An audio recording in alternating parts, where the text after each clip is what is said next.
Hello शिक्षक साथियों, teachers tube YouTube channel पे आप सभी का एक बार फिर से बहुत बहुत स्वागत है। आज की इस वीडियो में हम देखने वाले हैं कक्षा 4 के लिए विषय आपका होगा पर्यावरण, इनकी शिक्षण योजना। और डेली बेसिस पे अगर आप लोग शिक्षण योजना की वीडियो देखना चाहते हैं किसी भी विषय का और किसी भी क्लास का, तो आप लोग टीचर्स ट्यूब यूट्यूब चैनल को सब्सक्राइब कर लीजिए। यहाँ पर मैं डेली बेसिस पे आप लोगों की सहायता के लिए शिक्षण योजना की नई नई वीडियोज़ अपलोड करता रहूँगा और शिक्षा जगत से जुड़ी हुई आप लोगों को खबरें भी पहुँचाता रहूँगा। तो इसके लिए सिर्फ आपको एक छोटा सा काम करना है, बिल्कुल फ्री है। नीचे सब्सक्राइब बटन है, उस पर क्लिक करके सब्सक्राइब कर लीजिए। साथ ही साथ बेल आइकन दबा के रखिए, जिससे मैं यहाँ पे कोई वीडियो अपलोड करता हूँ आप लोगों की सहायता के लिए तो उसकी नोटिफिकेशन आप तक पहुँचती रहे। तो अब शुरू करते हैं आज की वीडियो। यहाँ पे देखिए, सबसे पहले आप सभी को पता है, इतना तो पता ही होगा कि शिक्षण योजना इस तरीके से लिखनी होती है। जो भी नंबर हो उसको लिख लीजिएगा।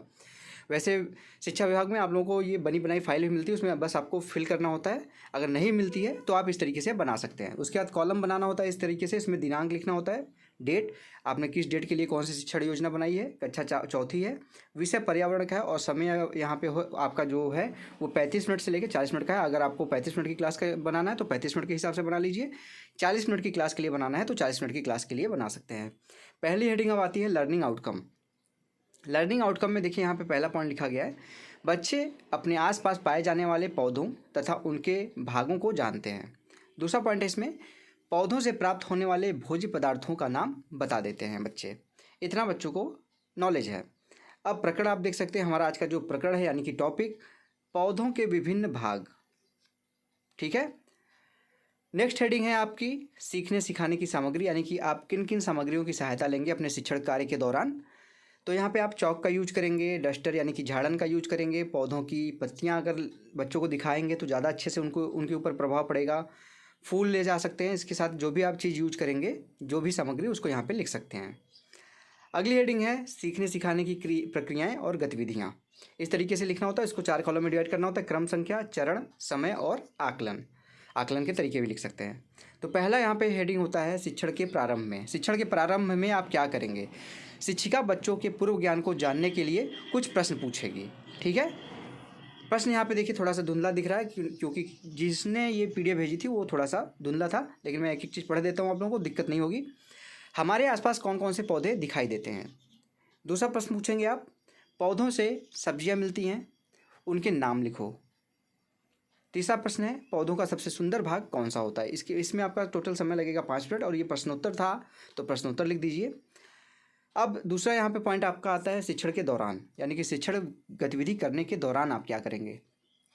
तो शिक्षण के दौरान में देखिए लिखा गया है, शिक्षक या फिर शिक्षिका जो है, आप शिक्षिका हैं तो शिक्षिका लिखिए, शिक्षक हैं तो शिक्षक लिखिए। शिक्षिका बच्चों को पौधों के विभिन्न भाग बने एक चार्ट दिखाएगी, बच्चों से उनके बारे में पूछेगी। शिक्षिका बच्चों से चर्चा परिचर्चा करेगी। इसमें आपको टोटल 20 मिनट का समय लगेगा। आप चित्र दिखाएंगे, मॉडल जो बना के ले गए हैं उससे बच्चों से प्रश्न पूछेंगे, बच्चे उसका आंसर देंगे, उसके बारे में बच्चों के सामने एक्सप्लेन करेंगे। तो इसमें क्या है, आपको टोटल 20 मिनट का समय लगभग लग जाएगा। ये है आपका आकलन का तरीके में बातचीत और सहभागिता। बच्चों से आप बातचीत करें, उनको उसमें सहभागी बनाएंगे। अब यहाँ पे देखिए, थोड़ा सा मैं जूम आउट कर देता हूँ, आपको एक साइड ये फिगर दिखा दूँ। ये देखिए लिखा गया है, पौधों एक पौधा बनाया गया इसमें, जिसमें सभी भागों के बारे में लिखा गया। ये जड़ है सबसे नीचे, फिर ये पत्तियाँ हैं, ये तना है स्टीम, फ्लावर है फूल, और ये कली है यानी जिसको कहते हैं बड। ठीक है। इसको आप बना के ले जाएंगे, इसी तरीके से चार्ट पे बना के ले जाएंगे। बच्चों के लिए आकर्षण का काम करेगा और बच्चे अच्छे तरीके से इसको पढ़ेंगे। अब पौधों के विभिन्न भागों के बारे में बच्चों को बताएंगे।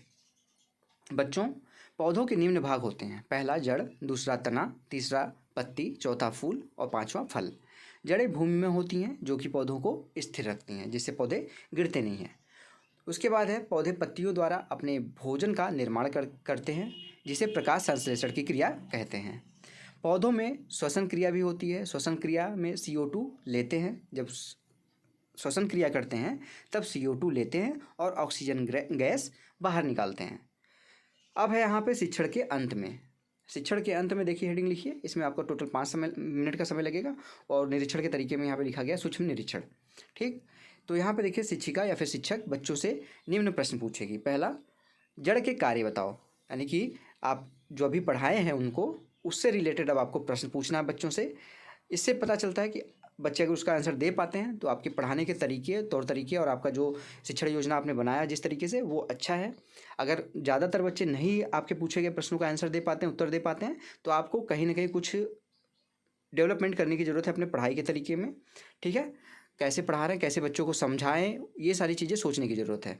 तो यहाँ पे पहला प्रश्न है जड़ के कार्य बताओ, दूसरा प्रश्न है पत्तियाँ किस रंग की होती हैं जनरली, और तीसरा प्रश्न है पौधे श्वसन क्रिया में कौन सी गैस बाहर निकालते हैं। ये सारी चीज़ें आपने पढ़ाई थी, तो ये बच्चों से प्रश्न पूछ सकते हैं। अब यहाँ पे देखिए आता है अगला, यहाँ पे इस तरीके से लिख सकते हैं पेड़ पौधे से प्राप्त होने वाले भोज्य पदार्थ। इसके बारे में बच्चों को बता दीजिए। जैसे भोज्य पदार्थ में कुछ पौधे ऐसे होते हैं जिनसे दवाइयाँ प्राप्त होती हैं, जैसे कुछ पौधे होते हैं जैसे आम हो गया, अमरूद हो गया, इनसे फल प्राप्त होते हैं। कुछ पौधों से सब्जियाँ प्राप्त होती हैं, कुछ पौधों से दालें प्राप्त होती हैं, कुछ पौधों से अनाज प्राप्त होता है। ठीक है, ये सारी चीज़ें पौधों से प्राप्त होने वाले भोज्य पदार्थ हैं। उसके बाद है जंतुओं से प्राप्त होने वाले भोज्य पदार्थ। तो जंतुओं से क्या क्या मिलता है, घी मिलता है, जंतुओं के दूध से ही बनाया जाता है, मक्खन से। फिर दूध मिलता है जानवरों से, जंतुओं से। मांस का प्रयोग करते हैं बहुत से लोग। अंडा मिलता है जंतुओं से, मछली तो खुद एक जंतु है, झींगा इत्यादि, ये सारी चीज़ें जंतुओं से प्राप्त होने वाले भोज्य पदार्थ हैं। ठीक, अब यहाँ पे शिक्षण के बाद में लिखना है आपको। देखिए शिक्षण के बाद में क्या लिखा गया है, शिक्षिका बच्चों से हरी पत्तेदार सब्जियों के नाम पूछेगी, दूध से बनने वाली वस्तुओं के नाम पूछेगी, दूध से बनने वाली चीज़ें जैसे घी और मावा, जिसको काफ़ी जगहों पे मेवा भी कहते हैं। ठीक है, अब यहाँ पे इसमें आपका टोटल समय लगा 10 मिनट। ये भी सूक्ष्म अवलोकन के द्वारा आप यहाँ पे निरीक्षण कार्य करेंगे। ठीक, इतना कार्य करने के बाद आप गृह कार्य देंगे बच्चों को। गृह कार्य जरूर दीजिए, जिससे आपने जो पढ़ाया है बच्चों को वो अच्छे तरीके से बच्चे घर पे जाके रिवाइज करें और उनको जो आपने पढ़ाया वो अच्छे तरीके से समझ में आ जाए।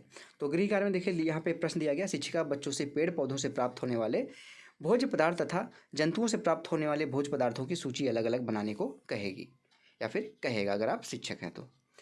और नीचे यहाँ पे आगामी शिक्षण योजना के लिए यहाँ पे लिखना होता है लास्ट में हेडिंग। तो इसमें देखिए लिखा गया शिक्षिका या फिर शिक्षक बच्चों के लर्निंग आउटकम के आधार पर आगामी शिक्षण योजना बनाएगी। यानी कि इस चैप्टर के बाद बच्चे क्या क्या सीखे हैं उसके अनुसार अगर उनको दोहराने की ज़रूरत है ये चैप्टर तो आप दोहराएंगे। अगर उनको अच्छे तरीके से चैप्टर तैयार हो गया तो आगामी पाठ्य योजना जो आपकी है अगला पाठ उसकी ये शिक्षण योजना आप बनाएंगे। तो ये थी शिक्षक बंधुओं आज का यहाँ पे शिक्षण योजना।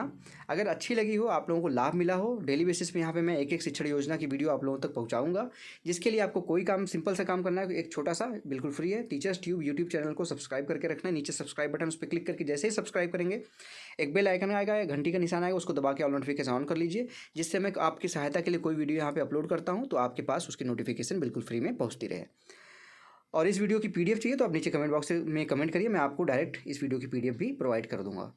तो शिक्षक बंधुओं मिलते हैं नेक्स्ट वीडियो में, तब तक के लिए आप सभी का बहुत बहुत धन्यवाद। जय हिंद, वंदे मातरम।